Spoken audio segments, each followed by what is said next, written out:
Yang terhormat Ibu Kepala Sekolah SD Negeri 1 Pangrejo, kepada Ibu Yasin SPD, kami hormati, dan Bapak Ibu Dewan Guru. Pertama-tama patutlah kita mengucapkan puji syukur kepada Tuhan Yang Maha Esa yang telah melimpahkan taufik dan hidayahnya sehingga kita dapat berkumpul dalam keadaan sehat walafiat. Salawat serta salam selalu kita panjatkan kepada junjungan kita Nabi besar Muhammad SAW yang syafaatnya akan kita nantikan di hari nanti. Di sini saya akan membacakan kesusunan acara pada siang hari ini.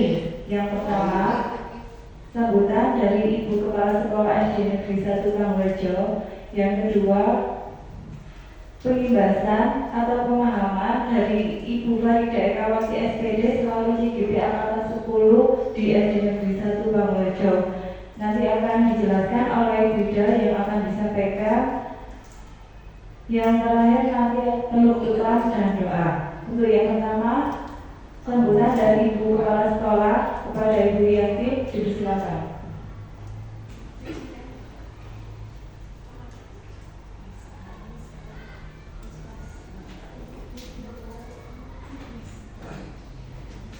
Assalamualaikum warahmatullahi wabarakatuh. Yang kami hormati Bapak Ibu Guru SD Negeri 1 Pangrejo serta Bu Ida selaku CPP Angkatan ke-10 Kabupaten Malang. Pertama-tama marilah kita memanjatkan puji dan rasa syukur kita kehadirat Allah Subhanahu wa Ta'ala yang telah memberikan rahmat serta nikmat kepada kita semuanya sehingga kita bisa mengikuti kegiatan di terminasi atau pembahasan modul 4 pada program guru penggerak angkatan ke-10. Salawat dan salam tetap tercurahkan kepada Islam kita, yaitu Nabi besar Muhammad SAW yang syafaatnya kita nantikan hingga yaumil qiyamah. Bapak Ibu yang kami hormati, saya berdiri di sini karena mendapatkan amanah dari Ibu Yasin. Beliau tidak bisa menghadiri acara hari ini karena ada acara yang bersamaan, yaitu mendampingi siswa-siswi yang mengikuti lomba POM2SM di Kecamatan Wonogiri. Namun demikian, semoga tidak menghalangi pada kegiatan hari ini, sehingga pada nantinya kegiatan hari ini bisa berjalan dengan lancar. Bapak Ibu yang kami hormati, yang pertama yang ingin saya sampaikan yaitu bahwa tujuan dari Bu Ida melakukan program ini, salah satu dari kegiatan guru penggerak yang di modul 1, dengan harapan dengan kegiatan ini nantinya kegiatan pengibasan ini bisa dijadikan ilmu baru bagi Bapak Ibu guru semua, sehingga nanti kita bisa merefleksi dan menerapkan apa yang kiranya nanti terkait dengan disiplin siswa, sehingga nanti yang kiranya tidak pas kita terapkan nanti bisa kita benahi, sehingga akhirnya nanti anak-anak akan terbentuk menjadi karakter yang baik. Untuk selanjutnya, untuk kejelasannya nanti marilah Bapak Ibu nanti bisa bertanya di akhir sesi acara yang kiranya belum paham dan masih kurang, nanti bisa ditanyakan di Bu Ida, sehingga pada akhirnya nanti kita bisa menuju SD Negeri Pangrejo 1 yang lebih maju lagi dengan karakter anak yang lebih baik lagi, terutama nanti ditekankan kepada memanusiakan peserta didik. Bagaimana kita menghadapi siswa itu dengan cara-cara yang lebih manusiawi tanpa dengan tekanan, sehingga nanti dengan sendirinya anak bisa menyadari kesalahannya. Untuk selanjutnya, saya juga mengucapkan terima kasih atas partisipasi Bapak Ibu semua yang mengikuti acara pagi hari ini, sehingga program dari IDA nanti bisa berjalan dengan baik. Kemudian saya juga mengucapkan mohon maaf apabila dalam penyampaian pada pagi hari ini kurang berkenan dan ada kata-kata yang kurang tepat. Saya mohon maaf yang sebesar-besarnya. Untuk acara selanjutnya langsung diserahkan kepada Bunda. Saya akhiri. Wassalamualaikum warahmatullahi wabarakatuh. Terima kasih disampaikan kepada Ibu Kepala Sekolah di Negeri Saturejo. Untuk acara selanjutnya adalah diseminasi atau penyebaran pemahaman yang akan disampaikan oleh Ibu Farida Ekawati SPD, CGP Angkatan 10 di SD Negeri 1 Pamrejo. Mohon untuk semuanya nanti memahami, semoga apa yang disampaikan Ibu Ida bisa bermanfaat untuk kita semua. Terima kasih. Untuk selanjutnya langsung disampaikan kepada Ibu Ida, dipersilakan.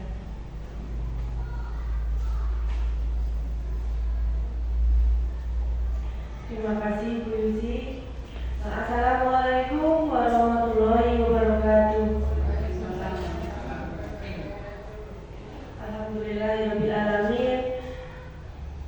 Puji syukur saya aturkan kehadirat Allah Subhanahu wa taala karena pada siang hari ini kita diberikan nikmat sehat sehingga kita bisa berkumpul dalam ruangan kelas 5 dalam acara diseminasi atau pengimbasan aksi nyata saya di modul 1.4 ini dalam keadaan sehat.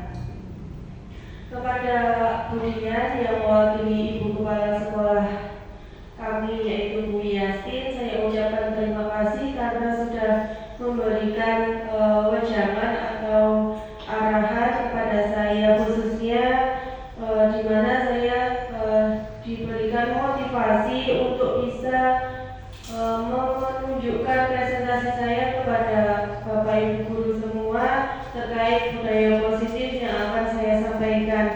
Kepada rekan sejawat saya Bu Yusi, terima kasih sudah mensupport saya dengan menjadi presenter. Dan untuk teman-teman saya, terima kasih telah meluangkan waktunya karena ini sudah siang ya, waktunya pulang belum pulang. Terima kasih banyak, saya sudah disupport, sudah didukung dalam tugas saya, dalam memenuhi tugas saya sebagai calon guru penggerak angkatan 10 dari SD Negeri 1 Pamrejo, Kecamatan Kepanjen, Kabupaten Malang. Tentunya saya tidak akan sampai di titik ini tanpa bantuan teman-teman semua, tanpa dukungan teman-teman semuanya. Tidak lepas dari peran serta rekan sejawat saya dalam mendukung ataupun mensupport, menyemangati saya terkait tugas-tugas yang dikejar deadline.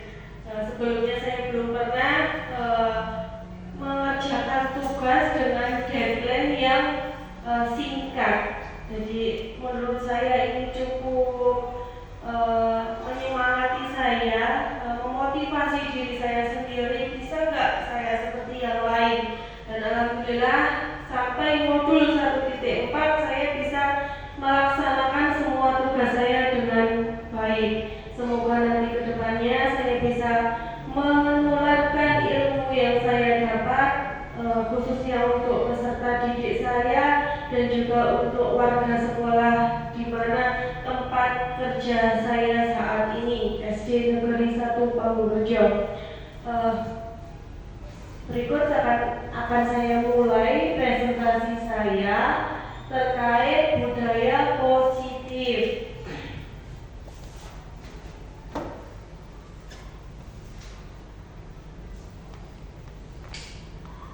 Nah, ini ada video Bu. Nanti jenengan bisa sekilas ya.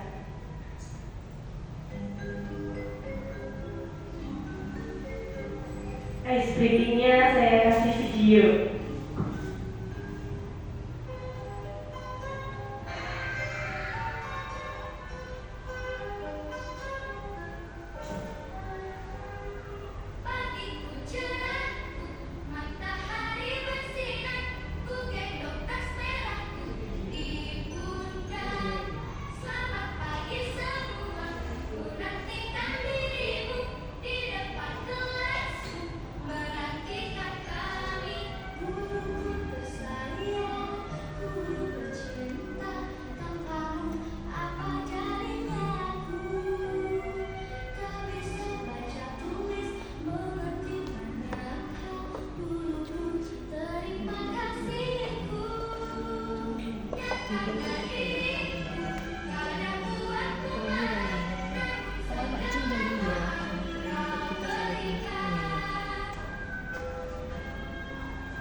Dari cuplikan video tadi memang benar, profesi sebagai guru itu profesi yang sangat mulia. Dari kecil saya memang mencita-citakan diri, saya ingin berkeinginan menjadi seorang guru, dan alhamdulillah Allah wujudkan itu. Tentunya dengan cara belajar yang lebih giat dari hari kemarin, lebih giat dari hari ini, seperti itu. Jadi setiap harinya saya selalu belajar dan alhamdulillah saya ketika kecil hingga remaja itu bisa masuk di sekolah favorit seperti yang diinginkan oleh kedua orang tua saya. Nah, ternyata setelah menjadi guru, saya paham betul apa sih yang dibutuhkan seorang murid, apa sih yang dibutuhkan seorang guru, bagaimana sih cara mengajar yang baik. Nah, mungkin sebelum ikut guru penggerak, saya mengajarnya tidak tertata, tetapi setelah mengikuti CGP ini sedikit banyak saya mulai belajar bagaimana memberikan ilmu yang benar untuk anak-anak, bagaimana cara mengajarkan hal baru kepada anak-anak. Nah, ini ada pertanyaan pemantik. Setuju atau tidak setuju? Nah, hukuman dapat mendisiplinkan anak. Nah, kira-kira setuju apa tidak, Bu? Tidak. Tapi anak-anak kalau nggak dihukum ya nggak manut, gitu. Yang kedua, pemberian hukuman dengan hal positif seperti membaca atau membersihkan halaman sekolah dapat meningkatkan disiplin anak. Setuju nggak, Bu? Setuju ya? Betul. Kalau yang ketiga, memberi penghargaan dapat meningkatkan motivasi belajar anak. Setuju. Ada yang tidak, ada yang setuju. Oke. Kalau saya pengen ngasih hadiah, itu satu kelas saya kasih semua, Bu. Walaupun hadiahnya itu cuma pensil, tapi nggak tahu kalau yang lain ya. Kalau satunya nggak dikasih, ya wes nggak tak kasih semua. Nah, selanjutnya topik dalam eksplorasi konsep yang akan kita pelajari selama saya presentasi ini nanti yang akan kita pelajari. 1. Perubahan paradigma budaya atau disiplin positif dan nilai-nilai kebajikan universal. Kedua, teori motivasi, hukuman dan penghargaan, restitusi. Ketiga, keyakinan kelas, karena di sekolah kita sebelumnya sudah ada 4 guru penggerak, jadi saya sudah mengenal apa kelas. Nah, setelah ikut CGP, saya lebih tahu lagi manfaatnya keyakinan kelas. Yang keempat, kebutuhan dasar manusia dan dunia berkualitas. 5. Restitusi. Ada 5 posisi kontrol guru dalam menangani murid. Terakhir, restitusi, segitiga restitusi. Bagaimana cara kita mengatasi anak-anak yang bermasalah. Nah, ini eksplorasi konsep pembelajaran 2.1 tentang perubahan paradigma stimulus respon ke pendekatan teori kontrol, budaya, disiplin positif, dan nilai-nilai kebajikan universal. Nah, di dalamnya ini ada pembelajaran dengan paradigma baru. Apa itu pembelajaran dengan paradigma baru? Kita tahu apa itu profil pelajar Pancasila. Setelah ada kurikulum merdeka, kita tidak asing lagi dengan kata-kata profil pelajar Pancasila tentang kemandirian, bernalar kritis, kreatif, bergotong royong, berkebinekaan global, beriman, bertakwa kepada Tuhan Yang Maha Esa, dan berakhlak mulia. Nah, itu sangat penting untuk tumbuh kembang anak-anak. Pembelajaran dengan paradigma baru merupakan pembelajaran yang dirancang berdasarkan prinsip pembelajaran berdiferensiasi.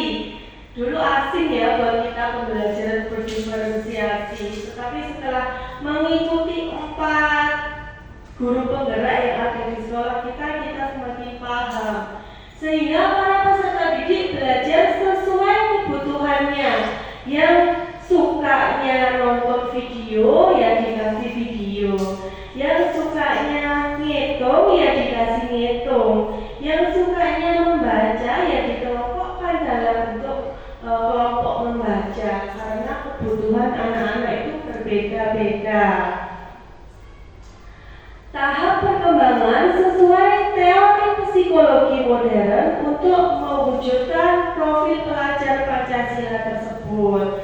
Nah, Bapak Ibu guru tidak hanya memberikan ilmu seperti yang ada di buku plak-ketik-plak, tidak. Seorang guru harus bisa mengembangkan daya nalar anak-anak. Selanjutnya, perubahan paradigma.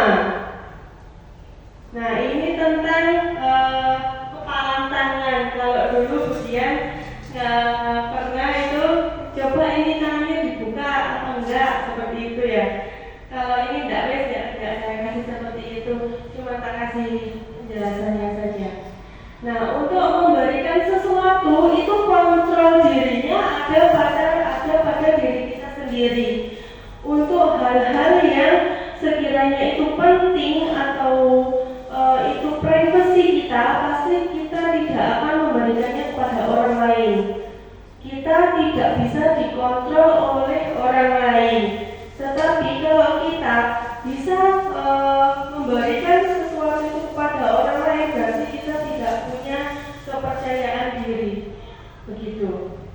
Nah, ini selanjutnya konsepsi tentang teori kontrol. Nah, ini ada cara bagaimana guru mengontrol murid. Semua penguatan positif, efektif, dan bermanfaat. Kritik dan membuat rasa bersalah, ataukah orang dewasa bisa memaksa anak-anak, itu nanti ada teori kontrolnya. Nah, ini mengubah paradigma stimulus respon ke pendekatan teori kontrol. Ada stimulus respon, ada teori kontrol. Nah, stimulus respon di situ di dalamnya ada realitas, kebutuhan kita sama. Kalau teori kontrol, kebutuhan kita berbeda. Semua orang melihat ya sama, itu termasuk stimulus. Kalau yang kontrol, setiap orang memiliki gambaran berbeda. Jadi setiap manusia itu ternyata tidak sama bagaimana menanggapi sesuatu. terkadang kita membutuhkan pensil, tapi orang lain tidak membutuhkan pensil. Kita tidak bisa menyamaratakan kebutuhan anak-anak. Kita tidak bisa menyamaratakan masalah anak-anak. Mungkin bagi anak yang satu itu tidak termasuk masalah besar, tapi untuk anak yang lain itu masalah besar. Kita harus bisa membedakan hal itu. Sebagai seorang guru, kita tentunya adalah pengganti orang tua mereka di rumah. Rumah kedua bagi anak-anak adalah di sekolah. Sehingga baik buruknya anak-anak di sekolah kita juga wajib mengontrol. Kita tidak boleh menyamaratakan beban anak-anak. Nah, di sini ada disiplin positif. Disiplin berasal dari kata disiplinaya, artinya belajar. Sebenarnya disiplin itu bisa jika anak-anak sudah terbiasa. Untuk menerapkan disiplin untuk anak-anak sendiri tidak bisa dilakukan secara instan. Tentunya pembiasaan itu dimulai dari mereka kecil. Nggak bisa sudah besar harus disuruh disiplin, nggak bisa. Karena itu di sekolah kita setiap 6:30 pas gerbang sudah ditutup. Itu menurut saya pembiasaan yang luar biasa baik. Sebagai pendidik, tujuan kita adalah menciptakan peserta didik yang memiliki disiplin diri sehingga mereka berperilaku mengacu kepada nilai-nilai kebajikan universal dan memiliki motivasi intrinsik dalam perubahan perilaku ke arah yang lebih baik. Disiplin itu tidak bisa dipaksakan, kamu harus disiplin, tidak. Tapi bisa karena terbiasa. Kalau anak-anak dimarahi setiap hari pasti mereka berontak. Beda lagi kalau kita memberikan pengertian dari dalam hati, memberikan penyemangat dari dalam diri mereka, tidak dengan kata-kata yang kasar ataupun membentak-bentak. Nah, ini contoh nilai kebajikan organisasi. Nah, nilai-nilai kebajikan biasanya disepakati bersama. Tidak membedakan suku, agama ataupun bahasa. Nah, nilai-nilai kebajikan itu banyak macamnya, terkait toleransi, rasa hormat, jujur, dan sebagainya. Eksplorasi konsep pembelajaran 2.2, teori motivasi, hukuman dan penghargaan atau restitusi. Teori motivasi perilaku manusia. Nomor 1, untuk menghindari ketidaknyamanan atau hukuman, apa yang akan terjadi apabila saya tidak melakukannya? Nah, itu ada motivasi eksternal. Kedua, untuk mendapatkan imbalan dari orang lain atau institusi, apa yang akan saya dapatkan apabila saya melakukannya? Itu juga motivasi eksternal. Nah, ketiga, untuk menghargai diri sendiri. Saya akan menjadi orang yang seperti apa bila saya melakukannya.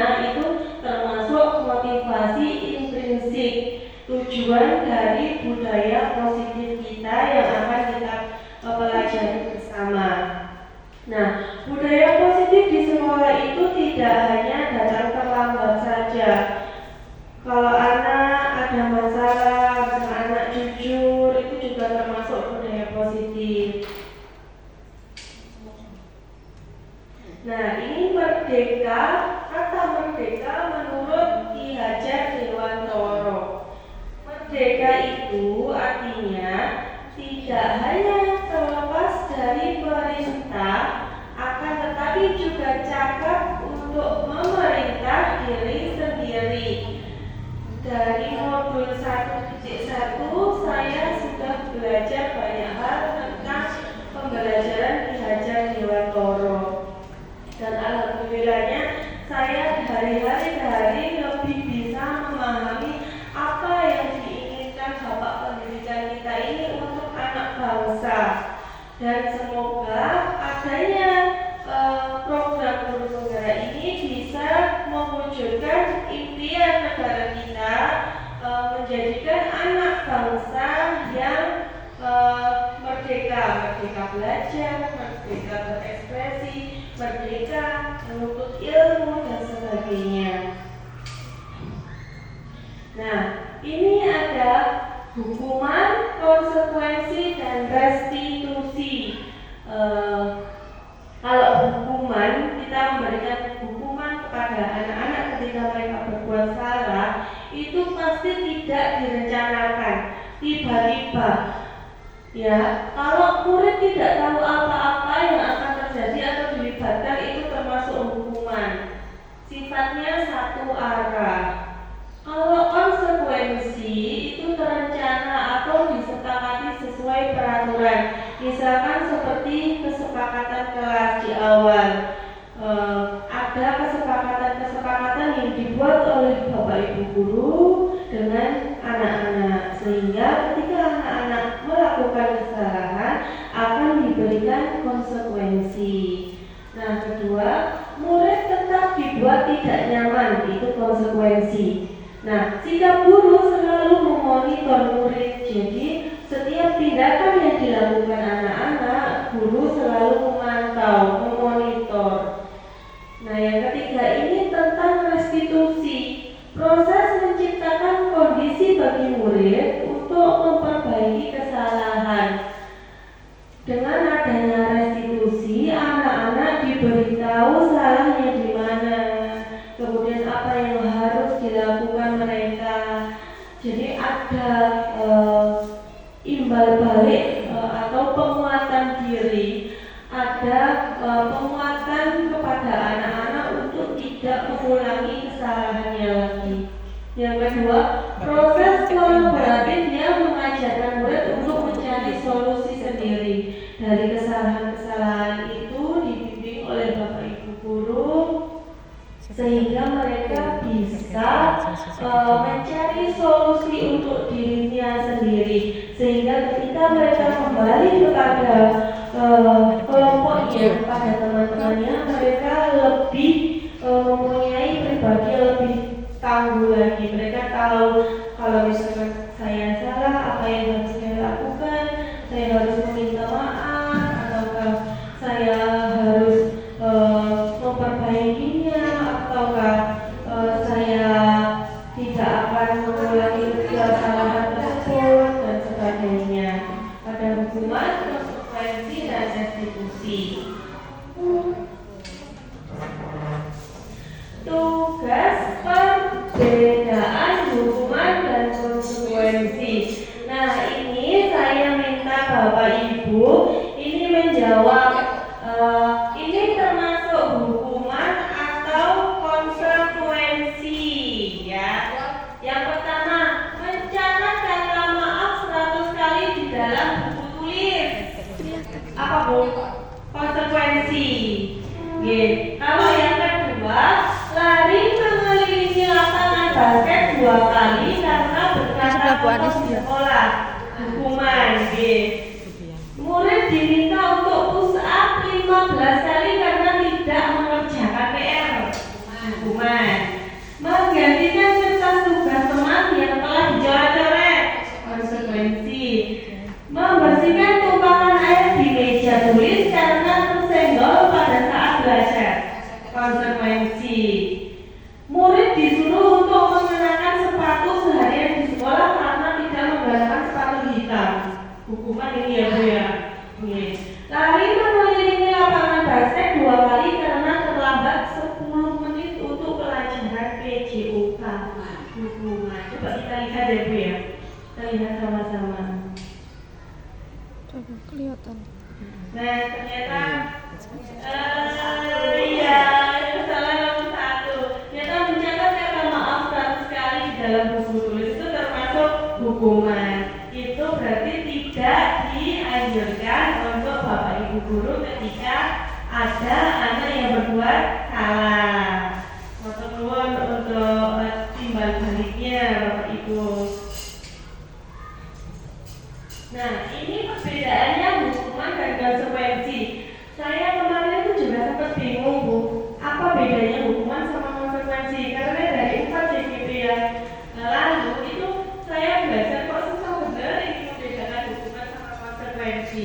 Ternyata setelah saya lebih belajar, lebih memahami lagi, setelah saya sudah sampai di modul ini, ternyata hukuman itu sesuatu yang menyakitkan dan harus terjadi. Kalau konsekuensi, sesuatu harus terjadi tidak selalu menyakitkan, karena di awal kesepakatan kelas mereka sudah mendapatkan itu dari gurunya, sudah ada kesepakatan di depan oleh gurunya terkait konsekuensi. Jadi di awal mereka sudah membuat kesepakatan kelas.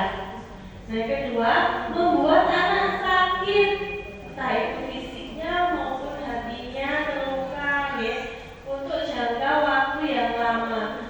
Nah, terkait hukuman, saya pernah punya cerita ketika waktu SMA. Jadi saya punya guru bahasa Indonesia namanya Pak Lir. Saya lupa nggak bawa buku.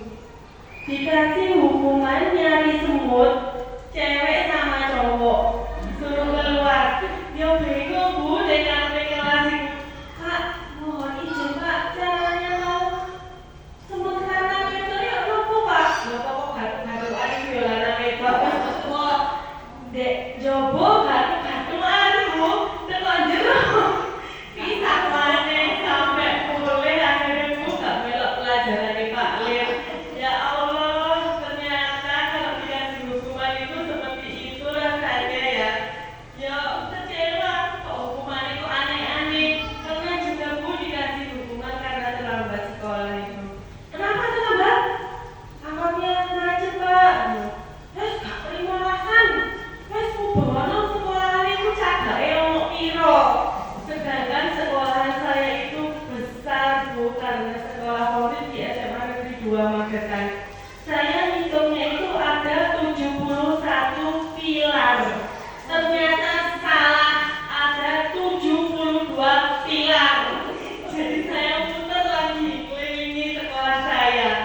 Ya Allah, saya nggak telat maneh dalam hati. Karena pegel itu Bu, disuruh keliling sekolah itu. Ternyata besoknya lupa nggak bawa kacamata. Ketemu lagi sama Pak Lir.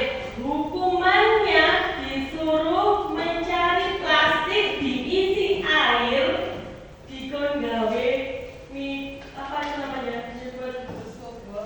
Buat baca itu. Lumpia, betul Bu. Buat kaca pembesar sampai pulang suruh pakai. Ya Allah, ternyata ya itu membekas sampai saya jadi guru. Itu terkait hukuman.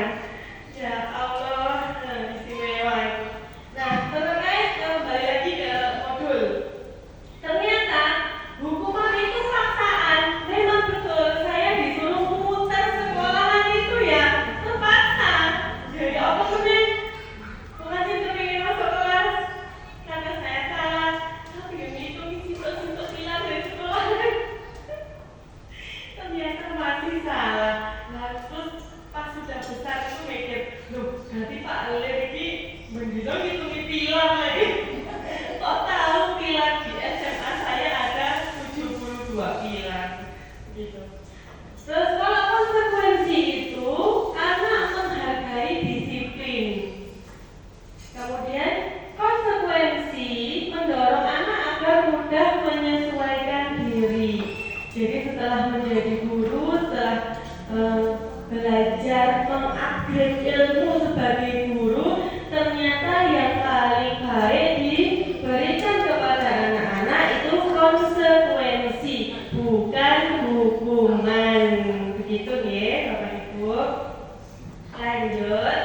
Nah, sekarang kita akan belajar tentang restitusi. Apa itu restitusi?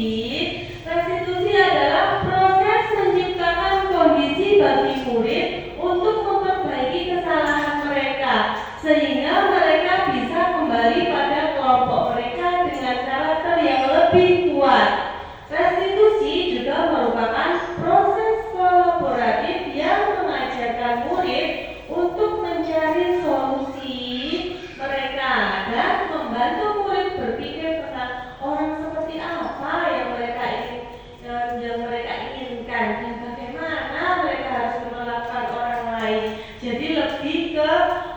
memberikan solusi atas masalah anak-anak tersebut. Jadi tidak hanya dikasih konsekuensi saja, ternyata anak-anak didampingi. Kenapa toh nak, kamu kok melakukan hal itu? Kenapa kamu kok berbuat seperti itu?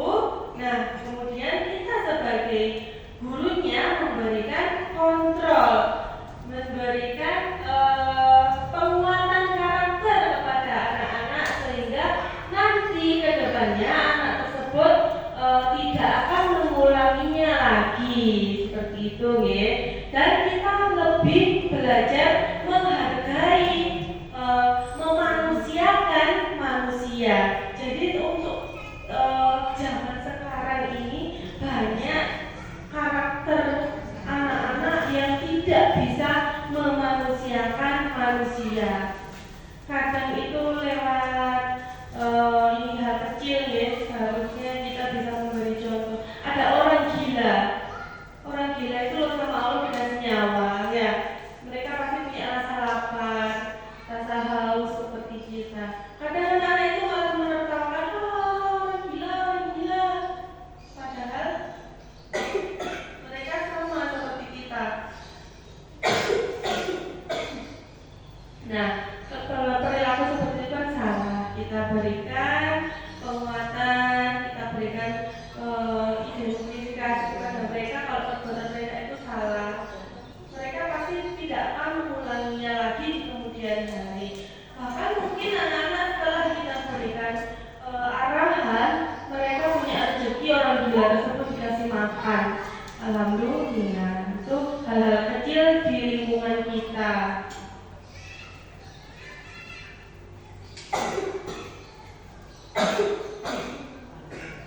Lanjutannya tadi saya lihat saja. Ciri-ciri restitusi bukan untuk menebus kesalahan, namun untuk belajar dari kesalahan, memperbaiki hubungan. Tawaran bukan paksaan. Nah, kita bahas poin 1 dulu. Restitusi bukan untuk menebus kesalahan, namun untuk belajar dari kesalahan. Misalkan murid kelas 1 saya itu, Bu, kalau pensilnya hilang, itu sering ngambil pensilnya temannya yang lain, di aku. Enggak, Bu, ini pensilku, padahal itu pensil temannya. Dan itu mereka sering tidak jujur. Ketika saya panggil, saya tanya baik-baik, ternyata memang betul pensil temannya yang diambil. Alasannya takut nanti kalau dimarahi ibu guru kalau saya jujur. Nah, padahal gurunya marah-marah tidak sebenarnya. Nah, itu salah satu masalah yang ada di kelas 1. Nah, mereka dikasih pengertian kalau ngambil barang teman tanpa izin itu salah, nak, nggak baik, nanti Allah marah seperti itu. Jadi mereka lebih mengerti. Kalau kita marah, dosa nih, waduh, besok nggak masuk sekolah, Bu. Orang tuanya ke sekolahan. Jadi memang harus ada tindakan-tindakan yang tidak menyakiti perasaan mereka dari cara kita menyampaikan. Kita harus mengerti mereka, dan dari kata-kata kita mungkin yang lebih halus, mereka bisa belajar dari kesalahannya tersebut. Barangkali besok tidak akan mengulangi kesalahannya lagi, tapi disadarkan dari dalam dirinya sendiri, tidak karena takut dimarahi bu guru. Gitu ya. Kita masuk ke pembelajaran 3. Keyakinan kelas. Keyakinan kelas ini sudah sering disampaikan oleh teman-teman saya, senior-senior saya yang sudah lulus guru penggerak dan sudah dipraktekkan di sekolah kami SD Negeri 1 Panggung-Rejo. Dan setiap kelas mempunyai kesepakatan kelasnya masing-masing. Ini pasti sudah bisa ini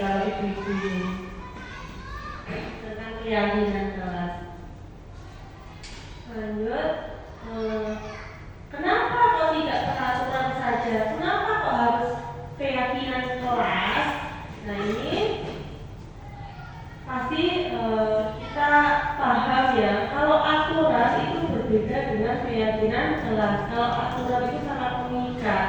Kalau keyakinan kelas kita membuatnya itu bersama anak-anak. Jadi mereka sudah tahu bagaimana menerapkan keyakinan kelas tersebut. Untuk mendukung motivasi intrinsik, kembali ke nilai-nilai atau keyakinan-keyakinan diri yang lebih menggerakkan seseorang untuk melaksanakannya. Oke, lanjut. Tentang keyakinan kelas ini, sepertinya Bapak Ibu sudah paham. Pembentukannya pun sudah paham karena kita sudah menerapkannya. Jadi sebelum proses belajar mengajar pada semester pertama, anak-anak mulai memasuki pelajaran itu sudah membuat dengan anak-anak itu sudah dilaksanakan. Jadi menurut saya ini sudah tidak perlu.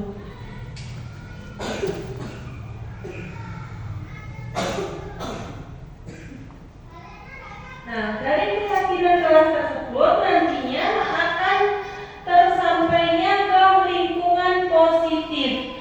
Kalau dari kelas masing-masing itu sudah bagus penanaman karakternya, kemudian sudah bagus keyakinan kelasnya dan sudah dijalankan dengan baik oleh anak-anak, pasti kita akan mendapatkan lingkungan yang positif. Kita nanti pasti akan nyaman tinggal di sekolah. Anak-anaknya budi pekertinya juga baik, mengerti sopan santun seperti itu. Nah, barulah terciptanya budaya positif. Budaya positif ini nantinya yang akan membawa karakter anak-anak di masyarakat. Tidak bisa dipungkiri, lingkungan yang baik akan membawa anak-anak pada karakter yang baik. Tetapi lingkungan yang jelek akan membawa anak-anak kepada budaya yang negatif. Kita harus mengajar sesuai kodrat alam dan kodrat zaman. Nah, zaman sekarang ini tentunya kalau tidak diimbangi dengan iman, pasti anak-anak banyak terjerumus ya. Lingkungan negatifnya itu lebih besar daripada lingkungan positifnya. Harus ada benteng. Nah, salah satu bentengnya itu dari keluarganya baik, kemudian di sekolahnya lingkungannya juga baik, terciptalah karakter yang baik. Walaupun di luar sana banyak hal-hal negatif yang akan dunia tontonkan untuk anak-anak tersebut. Tapi kalau sudah dari lingkungannya sudah baik, pasti mereka akan bisa memfilternya gitu. Nah, ini ada lagi. Ada perbedaan peraturan ataukah keyakinan kelas. Nah, ini nanti termasuk selalu kembalikan buku ke tempatnya, itu berarti termasuk tanggung jawab. Ini saya langsung saja, nggak usah.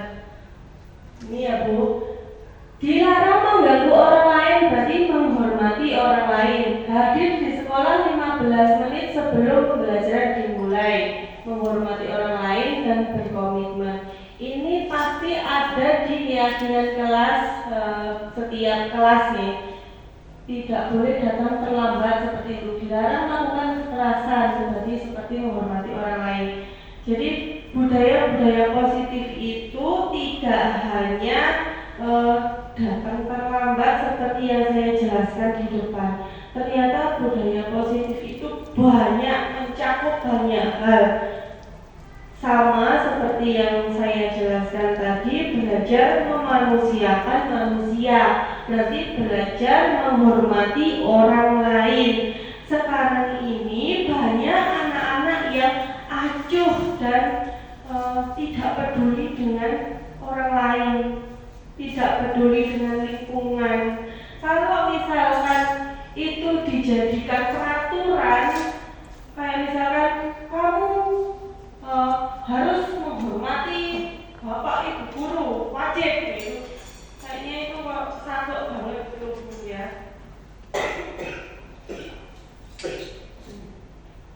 Nah, ini contoh-contoh keyakinan kelas. Kemarin saya juga mencontoh keyakinan kelas 9C.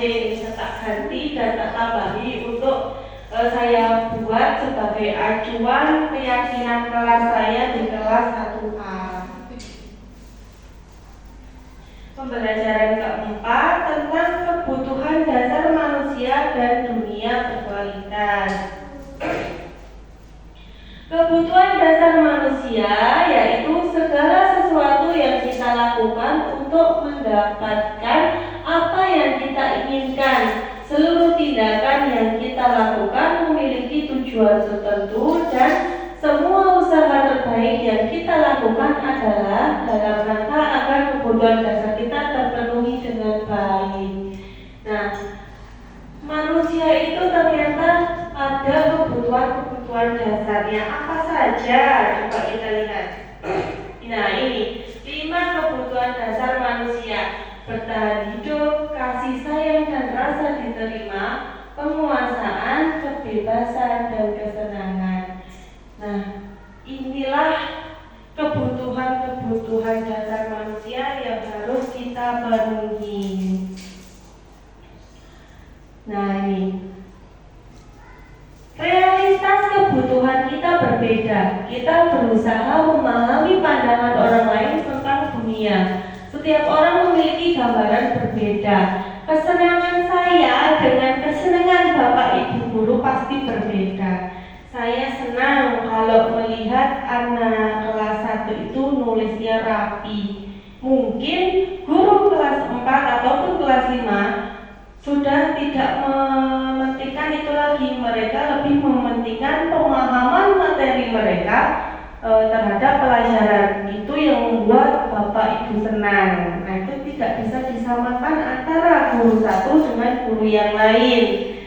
Kemudian kebebasan. Kalau menurut saya, bebas itu bisa mengekspresikan diri, bisa menularkan ilmu sesuai yang saya punya, tapi beda lagi untuk orang lain, untuk guru lain. Mungkin pendapat Bapak Ibu guru yang lain, kebebasan itu adalah bisa memberikan ilmu dalam sebuah forum dan mendapatkan sertifikat seperti itu. Nah, kita tidak bisa menyamaratakannya.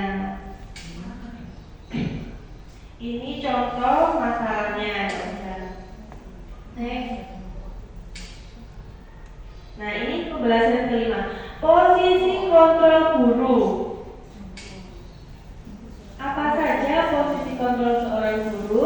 Yaitu menjadi penghubung, pembuat merasa bersalah, teman, pemantau, atau manajer. Biasanya saya sering menggunakan posisi kontrol guru itu untuk menangani masalah. Anak-anak itu memakai posisi kontrol teman, karena anak kelas 1 itu lebih nyaman kalau diajak sharing di masalah mereka seperti teman, serasa teman. Beda lagi kalau kelas tinggi, mungkin Bapak Ibu guru lebih menggunakan posisi kontrol sebagai manajer. Ini ada videonya Darren seperti yang ada di LMS guru penggerak. Posisi penghubung.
Ibu. Ini posisinya ini pembuat merasa bersalah. Jadi kira-kira anaknya itu dibikin kayak kamu tuh salah gitu loh. Nah, ini Bu ada videonya lagi.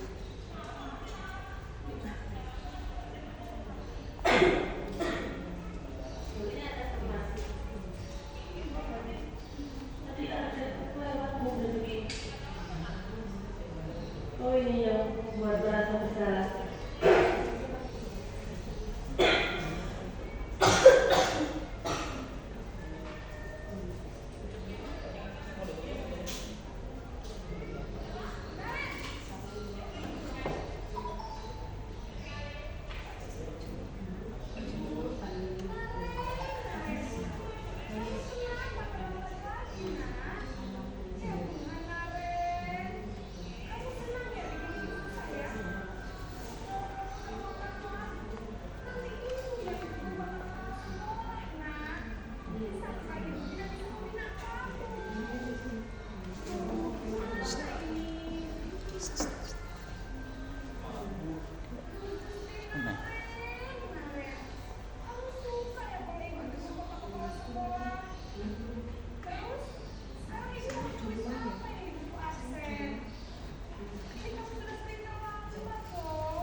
Nah, video ini Naren dibuat merasa bersalah. Mungkin ini bisa mengena di hatinya Naren, tapi tidak lama. Mungkin cuma 2 hari, 3 hari ingat gurunya. Terus itu besoknya lupa, jadi kembali lagi, telat lagi, seperti itu. Nah, ada juga yang sebagai pemantau.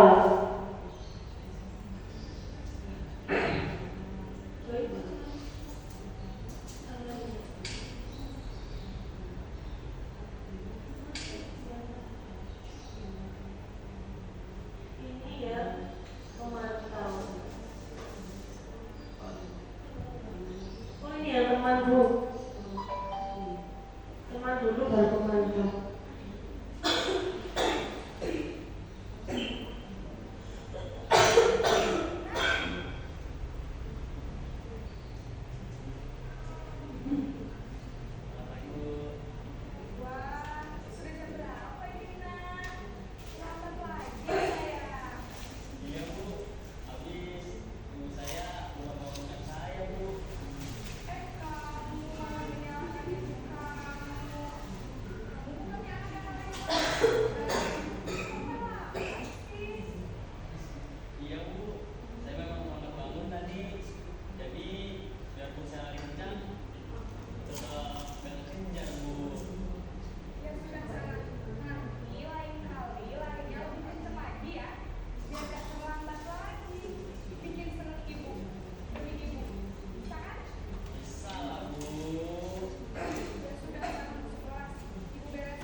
Nah, ini biasanya saya terapkan untuk anak-anak kelas 1. Jadi kalau anak kelas 1 itu punya salah, posisi kontrol yang saya ambil itu posisi teman. Jadi saya merasa kayak jadi teman mereka, itu lebih bisa mengena ke hati mereka. Jadi besoknya mereka tidak akan mengulangi lagi. Mungkin ini tidak bisa diterapkan untuk anak-anak yang lebih kelas tinggi mungkin ya Bu. Nggak bisa seperti teman malah melonjak nanti kalau kasih posisi kontrol teman ini. Biasanya kalau kelas tinggi itu pakai yang manajer. Ini ada lagi video yang sebagai posisi kontrolnya pemantau atau monitor.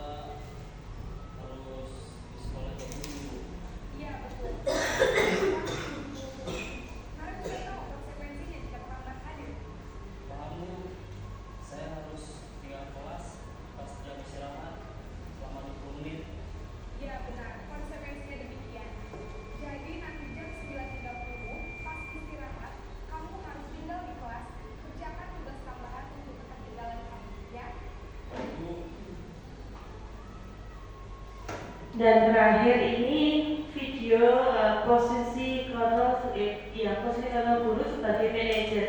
Nanti di akhir video akan saya tunjukkan juga Bu untuk kelas saya, untuk aksi aktingnya anak saya kelas 1.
Terakhir ini video tentang posisi kontrol sebagai manajer. Jadi anak-anak tidak hanya disalahkan saja, tetapi mereka dikuatkan identitasnya, kemudian diberikan solusi terbaik bagaimana anak tersebut tidak akan mengulangnya di kemudian hari. Ini paling baik dilakukan untuk kelas tinggi. Nah, ini 5 posisi kontrolnya. Nah, ini sepertinya tidak perlu saya jelaskan karena hanya tabel-tabel dan pertanyaan-pertanyaan untuk anak-anak. Ini saya lanjutkan saja Ibu karena waktunya sudah terlalu siang.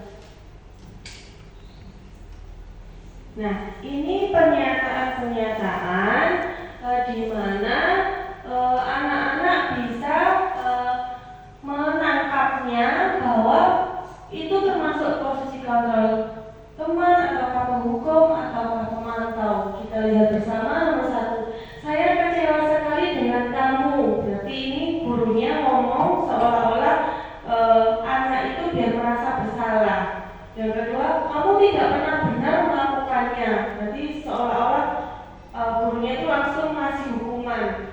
Yang ketiga, ayolah lakukan demi ibu atau bapak guru. Itu sebagai posisi kontrol teman. Apakah kamu mau mendapatkan stiker bintang hari ini? Itu pemantau biasanya dipakai untuk kelas rendah. Bagaimana kamu bisa menyelesaikan masalah ini? Itu biasanya kelas tinggi ya, terkait posisi kontrol manager. Terakhir, kamu selalu yang paling terakhir. Jadi kamu nanti ibu hukum pulang akhir. Penghukum. Nah, ini pembelajaran 6 segitiga restitusi. Seperti yang saya jelaskan di awal tadi, yaitu segitiga restitusi membantu murid menjadi lebih memiliki tujuan disiplin positif serta memulihkan dirinya setelah berbuat salah. Ini tidak saya ulang karena di depan tadi sudah saya jelaskan tentang segitiga restitusi. Nah, ini cara-caranya bagaimana menjalankan segitiga restitusi tersebut. Ada segitiga. segitiga restitusi ini namanya. Nah, di sini ada 3 tahapan bagaimana menjalankan segitiga restitusi. 1. Menstabilkan identitas, menanyakan keyakinan, dan validasi tindakan yang salah.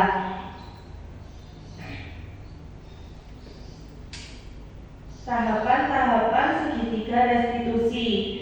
Nah, ini nanti bisa saya sampaikan di lain hari, karena tadi di depan sudah saya sampaikan tujuannya. Nah, ini ada kasus dari kelas saya. Kasusnya itu mengambil makanan teman tanpa izin. Nah, pada saat jam istirahat, anak kelas 1 namanya Bella itu mengambil makanan temannya yang bernama Angel tanpa izin, sehingga membuat temannya marah dan mengadukannya kepada bu guru. Lari-lari sambil nangis ngadu katanya makanannya diambil Bella. Ini sedikit cuplikan videonya.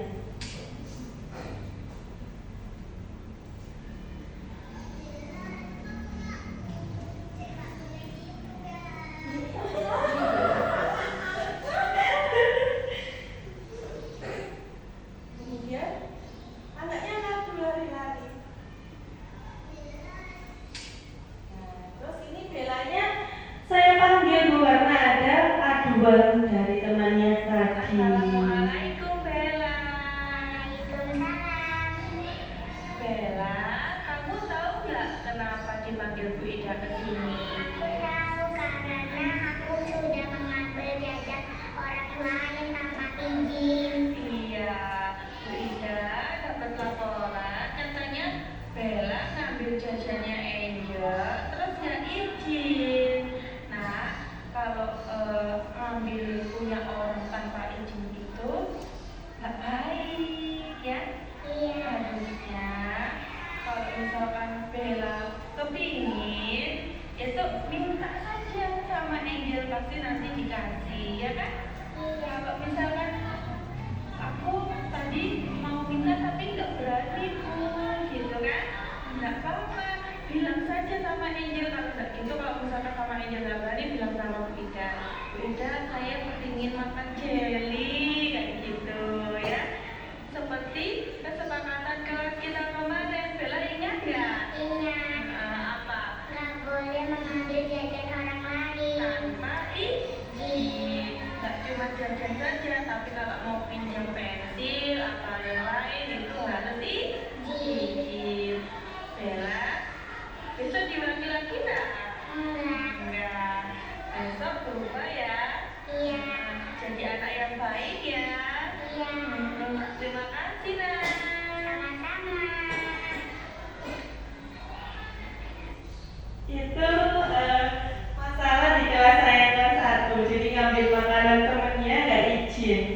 Pendekatan teori kontrol guru yang saya pakai adalah sebagai teman. Jadi kalau dengan teman kan mereka nyaman, jadi bisa menasihati, ngasih solusi, ada penguatan identitas anak tersebut lebih enak penyampaiannya, dan insya Allah tidak akan diulanginya di lain waktu. Assalamualaikum. Nah, penerapan segitiga restitusi pada siswa yang saya sampaikan tadi, pertama menstabilkan identitas. Nah, kalau mengambil barang orang tanpa izin itu tidak baik ya. Bila iya Bu. Kemudian tahap yang kedua dalam segitiga restitusinya, validasi tindakan yang salah. Jadi saya di situ memberikan penguatan tentang tindakannya yang salah dan memberikan solusi kepada Bella agar tidak mengulanginya atau tidak mengambil barang temannya tanpa izin. Nah, setelah melakukan segitiga restitusi, tentunya ada refleksinya. Nah, ini Bella juga memberikan refleksi terhadap masalahnya yang sudah kita selesaikan bersama-sama ketika istirahat tadi. Saya kelas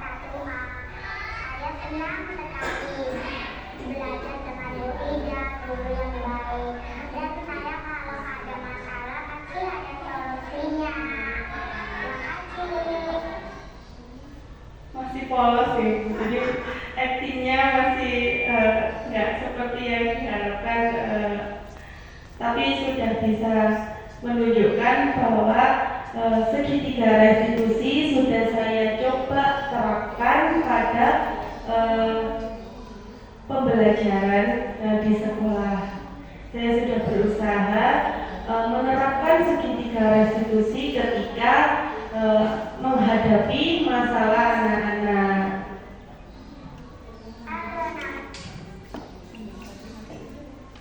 Nah, ini ada tabelnya tentang budaya atau disiplin positif, di mana itu nanti akan menjadi penguat karakter anak-anak seperti yang saya jelaskan di depan tadi. Nah, ini refleksi hari ini sudah terakhir ya. Ini akhir presentasi saya, ada refleksinya. Hal baru apa yang mengubah paradigma saya setelah mengikuti kegiatan ini? Tentunya saya lebih memahami tentang segitiga restitusi, tentang bagaimana cara membuat keyakinan keras, cara menerapkan budaya positif di sekolah saya. Perasaan apa yang muncul setelah mengikuti materi pembahasan hari ini? Perasaan jenengan bagaimana, Bu? Ngantuk, apa ini? Semoga ilmu yang saya berikan bermanfaat, ya.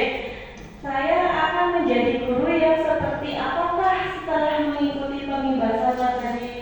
Oh ini, mohon maaf, ini nama saya harus diganti, ya. Bagaimana jenengan setelah mengikuti presentasi dari saya?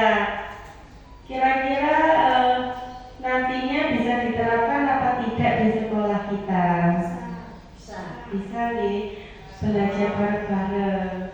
Tentunya saya juga masih belajar, saya belum apa-apa, masih junior sekali, masih tumpuk bawah di permainan. Saya masih banyak kurangnya, tapi saya semangat untuk belajar karena alhamdulillah saya dikelilingi oleh senior-senior yang ilmunya luar biasa, semangatnya luar biasa sehingga bisa memotivasi diri saya menjadi guru yang lebih berwawasan, bisa nantinya mengupgrade diri untuk menjadikan murid-murid lebih berkualitas. Tentunya di guru pembelajaran ini saya belajar bahwa mengajar itu ternyata kita harus menghamba kepada anak-anak. Kita mengutamakan kebutuhannya anak-anak. Sekian presentasi dari saya, semoga bermanfaat dan terima kasih waktu yang diberikan kepada saya. Billahi taufik wal hidayah. Wassalamualaikum warahmatullahi wabarakatuh. Untuk kemudian mewakili Bu Kepala, saya minta refleksinya untuk saya, Bu. Apa-apa yang mungkin bisa saya jadikan acuan untuk kedepannya saya lebih semangat lagi mengikuti CDP Angkatan 10 karena saya harus menyelesaikan 2 modul lagi. Ini menurut saya berat, Bu, tapi insya Allah nanti saya bisa. Kasih semangat. Refleksi aja, semangat.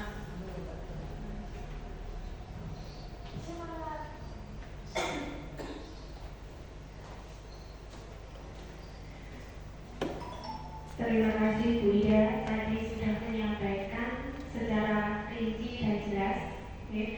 Untuk refleksi dari saya bahwa sudah bagus Bu Ida sudah menyampaikan sesuai dengan materi yang ada sehingga kami merasa paham apa yang sudah disampaikan dan kami bisa juga melakukan refleksi bahwa apa yang sudah kami terapkan di anak-anak itu masih perlu disempurnakan lagi, terutama pada tadi menangani anak dengan posisi kontrol. Untuk Bu Ida, penyampaiannya sudah bagus. Mohon nanti diikuti kegiatan-kegiatan berikutnya dengan semangat sehingga nanti bisa memperoleh sertifikat dan lulus dengan pendidikan sangat baik. Dan sekaligus harapannya nanti Bu Ida juga bisa mengimplementasikan dan bisa berkolaborasi dengan teman-teman untuk menerapkan ilmu yang didapat dari guru penggerak untuk diterapkan di SD kita nanti. Demikianlah refleksi dari saya. Saya akhiri. Wassalamualaikum warahmatullahi wabarakatuh.